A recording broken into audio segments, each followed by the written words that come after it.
l'auteur de ces deux livres, un qui s'appelle La Fessée, un autre qui s'appelle Oui, la nature humaine est bonne, a dit qu'il avait découvert tout ça avec Alice Miller. Olivier Morel, c'est un homme qui s'occupait plus du Larzac à l'époque.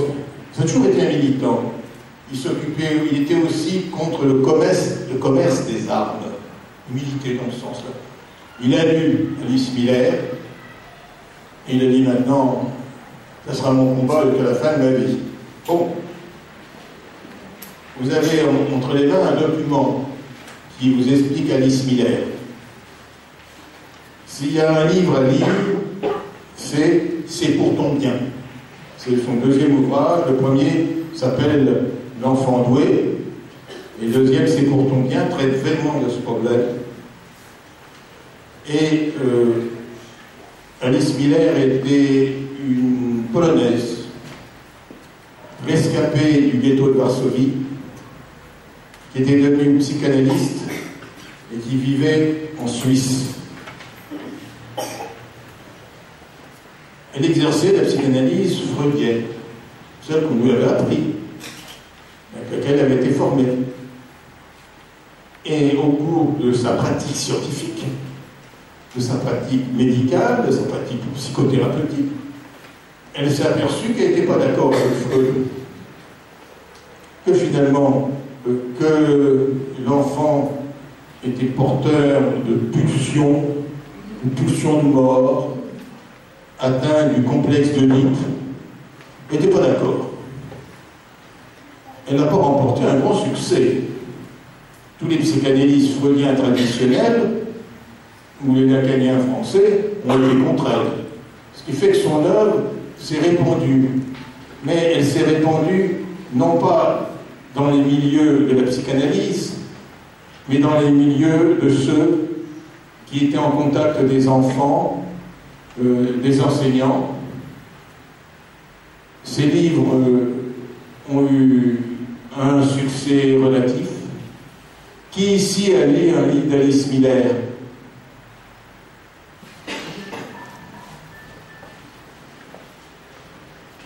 C'est comme ça. C'est quelque chose qui a été fondamental et important, et la diffusion a été très très limitée.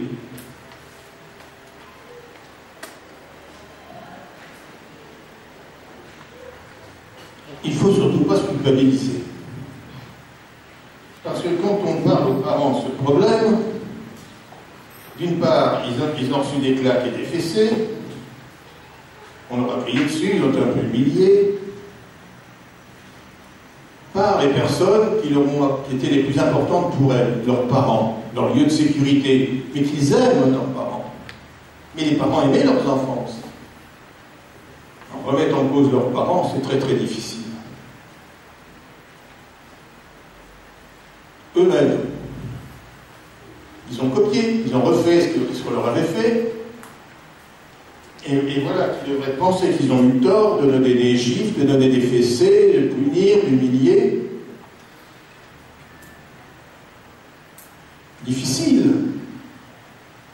Alors, il y a tout un art d'expliquer aux parents que le passé, n'en parlons plus.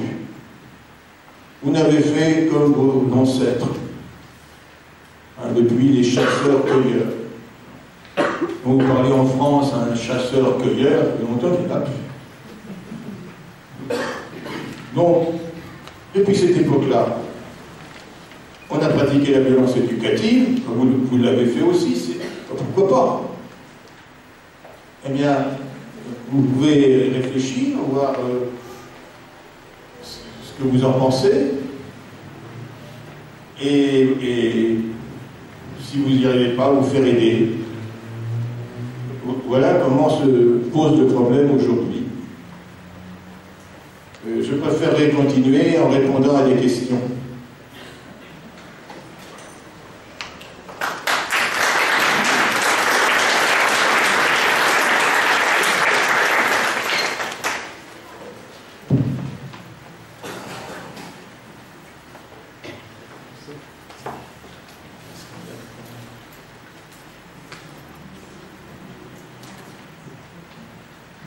peut-être pour la question Michel, justement par rapport aux parents qui se sentent pas avec de telles révélations et qui ont peur que leur progéniture reproduise le même phénomène. Qu'est-ce que vous pourriez dire ce soir?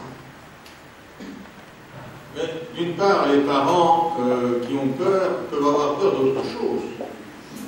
Ils peuvent avoir peur d'être dénoncés. En Suède, si un enfant est battu, il y a un numéro de téléphone, ils appellent, la police vient, et les parents ont vraiment des problèmes.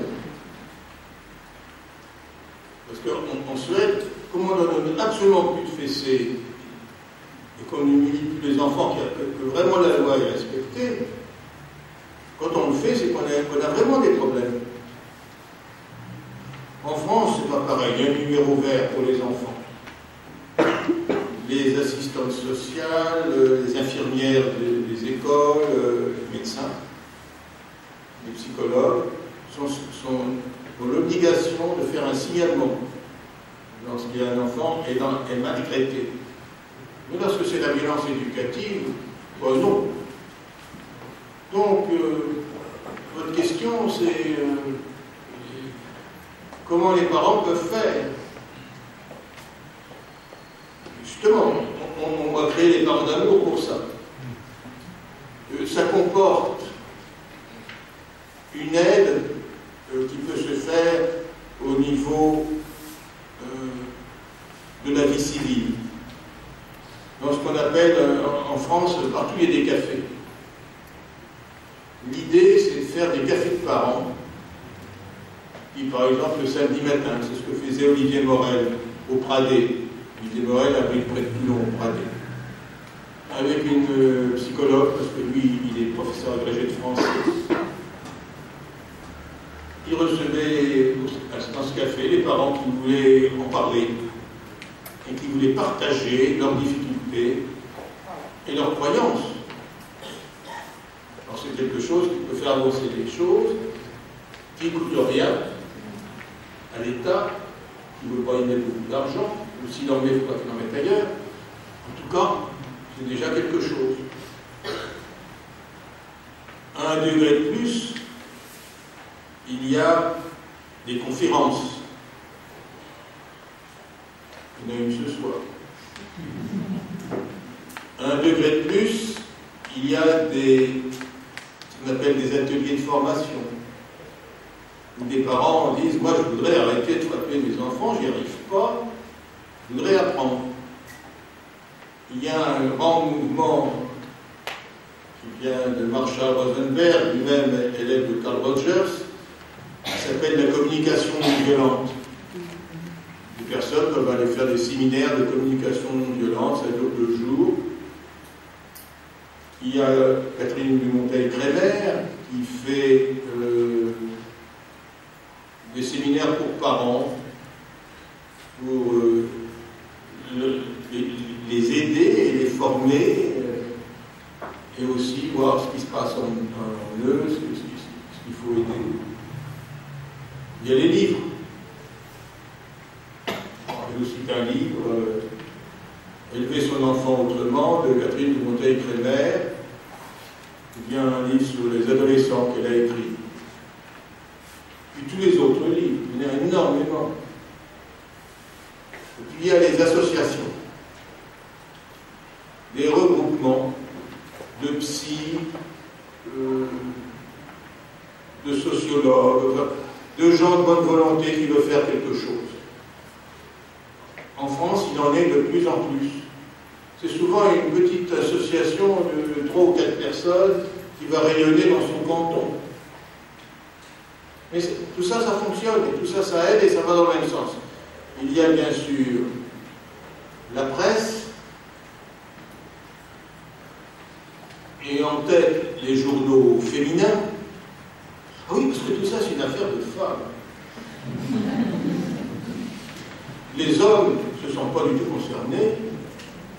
Eux, ils sont pour l'autorité, ils ont autre chose à faire, ils ont leur business, leur agriculture. Et leur commerce, et on voit militer 80% de femmes. Bon, c'est comme en thérapie. En France, il y a 75% de femmes, en psychothérapie, 25% d'hommes. Ce qui change en France, c'est que les métiers d'éducation, le corps professoral, tout niveau confondu, le corps enseignant et le corps judiciaire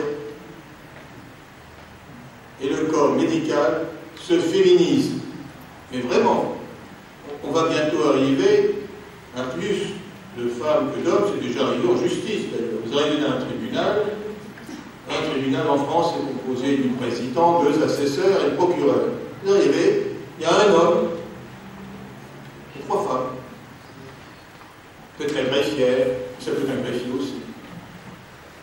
Autrement dit, les choses sont en train de changer, les choses sont en train d'évoluer, et on passe d'une civilisation qui venait du Code Napoléon, complètement macho, à une civilisation d'égalité entre les hommes et les femmes. Et si les femmes font ces métiers-là, c'est par choix. Elles sont plus intéressées à faire ce métier-là qu'à gagner de l'argent. C'est intéressant de gagner de l'argent, mais les femmes, elles préfèrent être juges, elles préfèrent être médecins, elles préfèrent être avocats, elles préfèrent être professeurs. Comme ça. C'est une évolution. Bon, ce qui serait souhaitable, c'est l'égalité. C'est un peu le balancier. Donc, c'est quand même une affaire qui est entre les mains des femmes. Bon, évidemment, les femmes, ce sont des mères. Tout à l'heure, je vous ai parlé un peu, j'ai évoqué ce que pouvaient les difficultés et les souffrances du bébé, du nourrisson, de l'enfant. Il y a un moment difficile, qui est une vraie souffrance, c'est le sevrage. Au temps de nos chasseurs-cueilleurs, ils ne cultivaient pas. Ils n'avaient rien à donner à manger à l'enfant. Vous ne pouvez pas faire une bouillie. Vous n'avez pas de vache pour avoir du lait. C'était simple.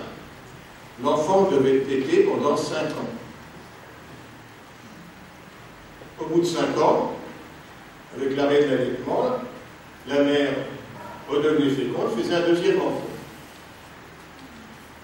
Les spécialistes du bonheur des bébés et du bonheur des nourrissons et des bébés et des enfants, j'étais très étonné quand j'ai lu ça. Il y a Margot Sunderland, c'est une anglaise très célèbre dans les pays anglo-saxons, qui a fait un livre qui s'appelle Un enfant heureux.